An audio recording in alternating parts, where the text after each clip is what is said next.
வஸ்ஸலாத்து வஸ்ஸலாமு அலா ரசூலில்லா. கண்ணியத்திற்குரியவர்களே, இப்னு கசீர் ரஹ்மத்துல்லாஹி அலைஹி அவர்கள் ஒரு ஹதீஸை தன்னுடைய கிதாபிலே பதிவு செய்வார்கள். அனஸ் இப்னு மாலிக் ரலியல்லாஹு தஆலா அன்ஹு அறிவிக்கக்கூடிய ஒரு ஹதீஸ். அவ்சானி ரசூலுல்லாஹி ஸல்லல்லாஹு அலைஹி வஸல்லம் பி ஹம்ஸி ஹிசாலின், 5 குணங்களை கொண்டு பெருமானார் ஸல்லல்லாஹு அலைஹி வஸல்லம் அவர்கள் எனக்கு வசியத் செய்தார்கள். காலலி, எனக்கு சொன்னார்கள், யா அனஸ், உலூவை நீங்கள் பரிபூர்ணமாக செய்து கொள்ளுங்கள். யஸிது ஃபி உம்ரிக், அந்த உலுவை பரிபூர்ணமாக செய்யக்கூடிய விஷயம் இருக்கிறதே, அது உங்களுடைய வாழ்நாட்களை அதிகப்படுத்தும் என்பதாக பெருமானார் ஸல்லல்லாஹு அலைஹி வஸல்லம் அவர்கள் முதல் விஷயத்தை சொன்னார்கள்.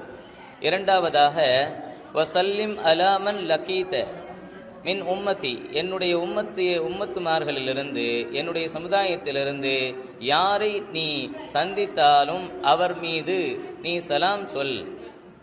இப்படி சொல்வது தக்கசுரு ஹசனாத்திக், உன்னுடைய நற்செயல்களை அது அதிகப்படுத்தும் என்பதாக இரண்டாவது விஷயத்தை சொல்லி காட்டுகிறார்கள். மூன்றாவதாக, வஇதா தஹல்த, நீ நுழைந்தால், ஃபசல்லிம் அலா அஹ்லி பைத்திக், உன்னுடைய வீட்டிலே உள்ளவர்களுக்கு நீ சலாம் சொல். இப்படி சொல்வதற்கிறதே யக்சுரு ஹைர அஹ்லி பைத்திக், உன்னுடைய வீட்டில் உள்ளவர்களுக்கு சிறந்த விஷயத்தை நல்லதை அதிகமாக்கி கொண்டே இருக்கும் என்பதாக சொல்லுகிறார்கள். அடுத்ததாக, வசல்லி சலாத்தல் லுஹா, லுஹா தொழுகையை நீ தொழுதுகொள். ஃபஇன்னஹா, நிச்சயமாக அது, சலாத்துல் அவ்வாபீன, அல்லாஹ்வின் பக்கம் மீளக்கூடியவர்களுடைய தொழுகையாக இருக்கிறது. யா அனஸ் இர்ஹமிஸ் ஸகீர, சிறியவர்களின் மீது நீ இரக்கம் காட்டு. வவக்கிரில் கபீர, இன்னும் பெரியவர்கள் மீது இன்னும் நீ மரியாதையாக நீ நடந்து கொள். இப்படி நடந்து கொள்வதிருக்கிறதே தகுன் மின் ருஃபகாஇ யௌமல் கியாமா,